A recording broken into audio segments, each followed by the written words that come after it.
chose this topic because though it's quite serious and it can significantly affect the quality of life of women up to being life-threatening, yet it is underdiagnosed and under-recognized, and we really should pay more attention to it. Now, the thing is, we have here one of two scenarios. Either a patient presenting with menorrhagia and not known to have a bleeding tendency, and this can be up to 10%, where only 2% of them are investigated to be diagnosed. The other scenario would be a teenage girl or an adolescent or a woman who has an inherited bleeding disorder and is presenting with menorrhagia at any stage of her life, but usually would be at the beginning or at menarche. So this is the second scenario is going to be the topic of our talk. For those who haven't been to our hospital, this is where our OPC or outpatient clinic for hematology is based, and that for the disorders of bleeding and thrombosis is usually every Sunday, where we get to see new patients or follow up old patients. Unfortunately, we are having most of our junior hematology staff here, so I'm really glad for that. So, the hemostatic system has a central role in controlling the duration of menstrual bleeding. Thus, abnormally prolonged or profuse bleeding does occur in most women affected by inherited bleeding disorder. Menorrhagia, or how I would like to refer to it as heavy menstrual bleeding, is the most common symptom of women with bleeding disorder that women with bleeding disorder can experience, including specifically adolescent females, and that's when we get to see them with inherited bleeding disorder. Actually, the inherited bleeding disorders, and by that I'm referring more to the von Willebrand disease, to the platelet dysfunction disorders, as well as the rare coagulopathies, is quite prevalent in our society, especially the rare coagulation disorders, and is comprising more than 10%, as was published in 2012 of our cohort. And that, of course, is attributed to consanguineous marriage. Objectively, menorrhagia is defined as bleeding that lasts for more than 7 days, or results in the loss of more than 80 mL of blood per menstrual cycle. The prevalence of menorrhagia ranges from, sorry, the slide is not,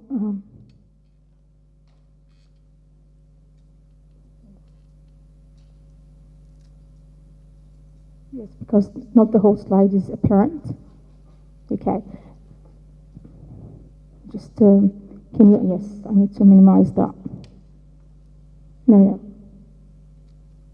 Can you minimize that slide? This is more than 100%. Sorry about that. Okay. Yes, please. Okay. Shabas, I'm not used to your laptop. Okay.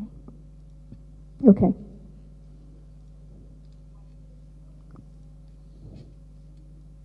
Okay, that's better. Thank you.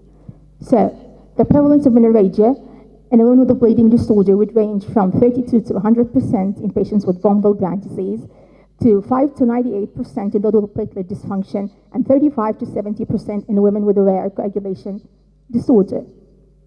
Now, the treatment options are similar to those for menorrhagia in general, and that would include tranexamic acid, the combined oral contraceptives, and the levonorgestrel intrauterine system, which is usually first tried. In case of failure or contraindication, before considering surgical options. Now, it's very important to highlight here that oral contraceptive pills and the intrauterine system loop, or what we refer to as LNG-IUS, is usually not the preferred option in adolescents. Also, we have not to forget about the desmopressin, especially in von Willebrand disease, and replacement therapy, and very importantly, the exclusion of non-steroidal anti-inflammatory drugs. Now, as heavy menstrual bleeding is an overlooked problem in spite of its negative impact on the quality of life of those patients, with few studies reported in Africa, including Egypt, nonetheless in adolescent girls, in whom it's particularly distressing because of their delicate emotional equilibrium. So, we assessed the prevalence, severity, characteristics of heavy menstrual bleeding and its impact on the quality of life of our adolescent cohort with inherited bleeding disorders before and after therapy. And you will see now in the patients and methods the therapy that they received. It's usually what is received in other parts of the world, other than the desmopressin. So, our study is a retrospective review of the medical records of 32 adolescent girls with a diagnosed inherited bleeding disorder following in Cairo University Pediatric Hematology Outpatient Clinic and attending the multidisciplinary clinic for menorrhagia, and that would usually be monthly, usually on a Saturday. Assessment included a detailed menstrual history and bleeding history on presentation.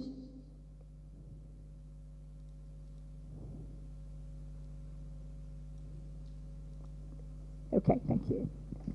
So, our initial assessment including detailed menstrual history and a bleeding history on presentation, as you can see here on the right-hand corner, using the ISTH-BAT, which is now the standard for assessing bleeding. Menorrhagia was evaluated pre- and post-treatment, and that's very important, using the pectoral blood assessment chart, as you see here, and we usually used, of course, the pads and the blood clots. We usually don't use the tampon part. As well as assessing the quality of life using a questionnaire designed by Kadir et al., which is very important, and it was tailored to our cohort. And that also was assessed pre- and post-treatment. Menorrhagia was considered severe if associated with cardiovascular instability, clinical anemia, passage of menstrual clots or flooding, use of more than 10 pads per day.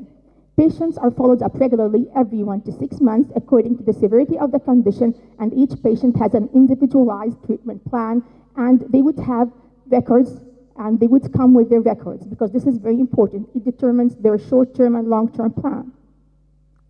Gynecological assessment included a routine pelvic abdominal ultrasound to exclude any underlying pathology and to exclude other complications as hemorrhagic ovarian masses and cysts, of course. Treatment included tranexamic acid as first line, and as you see here, I just put the photo of tranexamic acid, whether oral or injection, because this is a very important first line and it really makes a difference. Or oral contraceptive pills if indicated, iron therapy, replacement therapy according to the condition, and blood transfusion if and when indicated. Then statistical analysis of all collected data was conducted. Now, very interestingly, 50.8% with a mean age of 16.6 plus or minus 3.6 teenagers diagnosed with inherited bleeding disorder had menorrhagia. The commonest, as expected, is von Willebrand disease, accounting for 66.7%, followed by, very interestingly, the rare coagulation disorders, and actually a quarter of these are due to fibrinogen disorders, because if you see in the study we published that fibrinogen disorders in Egypt are the most common rare coagulopathy, followed by factor 7, not like elsewhere in the world where factor 7 is the commonest. And the platelet function disorders, they come last in order, and usually it's Glanzmann's rather than Bernard-Soulier. All our patients were nulliparous except 2. One had factor 5 deficiency and one had von Willebrand disease. And 2 afibrinogenemic patients unfortunately had repeated abortions. The thing is that patients keep following it with us as outpatients after their 20s. Menorrhagia was the event that led to diagnosis in around 20%. The mean initial ISTH-BAT is 18 plus or minus 9.2 before treatment. Now, 77.4% received tranexamic acid with oral or IV, 41.9% oral contraceptive pills, whereas 53.1% received both. If you would like this, these results, and this was presented as a poster and an oral presentation in the previous ISTH, if you would like to look afterwards. The mean age at menorrhagia was 12.5 years, and 81.3% had a positive family history of a similar condition, and 51.6% were of consanguineous marriage. Now, as you can see here, treatment really made wonders, including tranexamic acid. So, regarding pre- and post-treatment comparisons, the cycle frequency was less, the duration less, and very importantly, the regularity became regular in more than 50% of those patients. Even the frequency of changing the sanitary napkins, and as well as the dysmenorrhea score, because if you have severe bleeding with the spasms, so it can lead to severe dysmenorrhea. And absenteeism from school, and that really made wonders for our adolescent girls. Now, as you can see here, this is very important. This is the pectoral blood assessment score, where you can see here that it ranged from 1,050 to 1,800, with a median of 1,450 pre-treatment, where post-treatment it dropped to 170 to 720, with a median of 360. And that was statistically significant, with a p-value less than 0.01. Same thing for the quality of life. It really improved after treatment. Pre-treatment it was 21.4, plus or minus 7.3, and post-treatment it was 33.1, plus or minus 12.1. And that was, again, very statistically significant, with a p-value of 0.01%.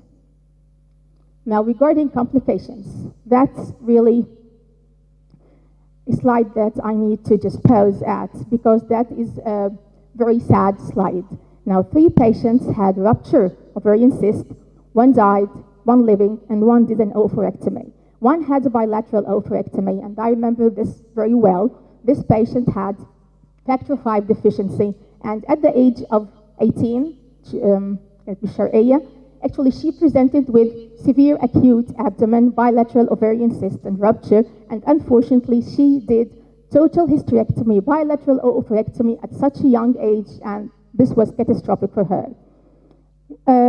Another one is our patient, and you will see her picture at the last slide. This is a 15-year-old, again, with factor V deficiency, who presented with retinal hemorrhage. She was doing so well. Teenage period, she developed menorrhagia, and it was more or less controlled. And then one of her, at one time, she had a ruptured ovarian cyst, and unfortunately, on her way to hospital, we lost her. Okay, so 56.2 of our studied cohort required hospital admissions, with 64.5 requiring blood transfusion. Very interestingly, the mean hemoglobin pre-treatment was 7.4 plus or minus 2, while post-treatment it was 10.7 plus or minus 1.1, and that really correlated well with the pectoral bleeding assessment tool. In conclusion, menorrhagia is a common symptom in Egyptian adolescents with inherited bleeding disorder, most commonly due to von Willebrand disease, followed by fibrinogen disorders. Menorrhagia is usually severe, affecting quality of life significantly, yet all parameters, the bleeding assessment, the pectoral bleeding assessment tool, the menstrual characteristics, the hemoglobin level, all showed improvement on treatment. And that was statistically significant improvement on the quality of life of patients. Now, this is our thank you slide. This is very important. Unfortunately, this is the factor V patient that we lost. This is one of our patients with platelet dysfunction.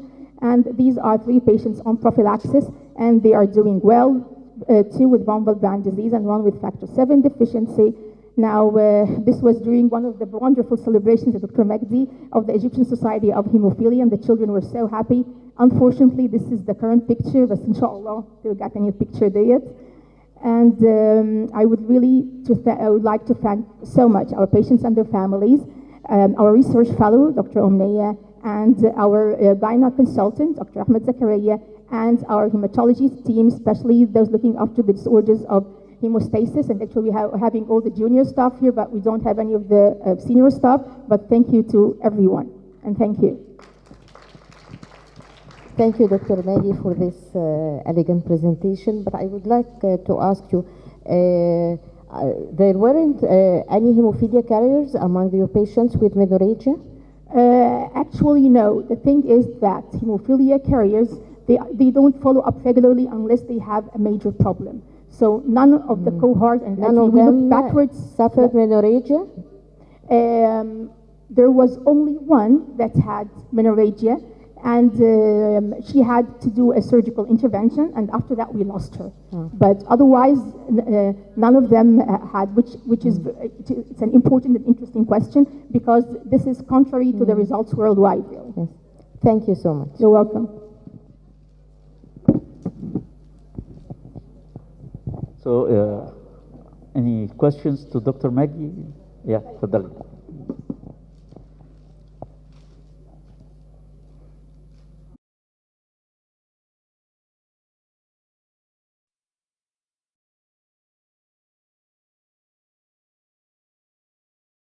Adolf, for this very interesting session, and thank you very much that you invite the World Federation of Hemophilia, which is really very important. At the end, في الآخر بحب أشكركم جميعا لحضور المؤتمر رغم صعوبة الموقف على مستوى العالم، مش على مستوى مصر، وكوفيد ومش كوفيد، و all the hazards which can be يعني أرجو إن برضو حكاية الماسك في دكتورة شايفاها، كذا دكتورة شايفاها من غير ماسك. يا جماعة الماسك والحاجات الاحترازية دي very important. لازم نخلي بالنا منها عشان ما يحصلش فيه أي سبريد، لأن اليومين دول very strong والسبريد very common. فمن فضلكم يعني تبخوا مش بس أثناء المؤتمر، بعد المؤتمر. وبشكركم، بنتمنى إن شاء الله بإذن الله السنة الجاية نشوفكم. بشكر التيم الجميل اللي معانا، الكوردينيتورز، دكتورة سمية جوهري، دكتور خالد ده بطل من الأبطال الجوشيه ديزيز، دكتورة رانيا، دكتورة منى غمراوي، كل دول ناس ليهم أيادي بيضاء على المؤتمر ونجاح المؤتمر. وكل سنة وانتم طيبين. في غدا ولا فيش؟ بس هقول لكم على القاش. وبعدين في حاجة كويسة، معلومة مهمة جدا، ان جمعية امراض الدم وابحاثه بقينا ممبر في البيست اوف اش اللي جاي ان شاء الله في مارس اللي جاي ده، هيبقى عندنا بيست اوف اش في مصر. احنا جمعية امراض الدم وابحاثه هي المسؤولة عنه. زي بالظبط بس فيها كنا 3 سنين 17 18 19 كنا شركاء مع الايها بين هيماتولوجي اسوسيشن، وجم هنا وعملوا عملوا كونفرنس، وبالتالي في اكيد جزء منكم كان حضر الكونفرنس ده. المره دي بقى الامريكان سوسايتي اوف هيماتولوجي اللي جاي ان شاء الله في مارس، واحنا هنبقى جمعيه امراض الدم وابحاثه شريكه في هذا المؤتمر. طبعا هيبقى فيرتشوال، مش هيبقى زي ما احنا قاعدين كده، ففيرتشوال بس هنسمع الجديد في العلم، هنسمع كلام كويس قوي مهم قوي من ناس مهمين خالص. وكل سنه وانتم طيبين. شكرا رئيس الجامعه. يلا.